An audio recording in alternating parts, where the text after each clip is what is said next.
उत्तिष्ठ श्रीलक्ष्मी विष्णुवक्षस्थलालये उत्तिष्ठ करुणापूर्णे लोकानां शुभदायिनी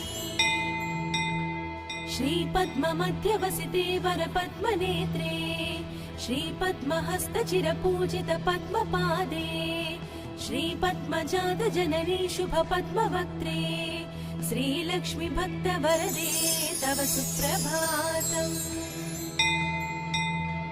जाम्बोनदाभसमकान्ति विराजमाने तेजोस्वरूपिणि सुवर्ण विभूषणाङ्गी सौवर्ण वस्त्र परिवेष्टित दिव्य देहे श्रीलक्ष्मी भक्तवरदे तव सुप्रभातम्।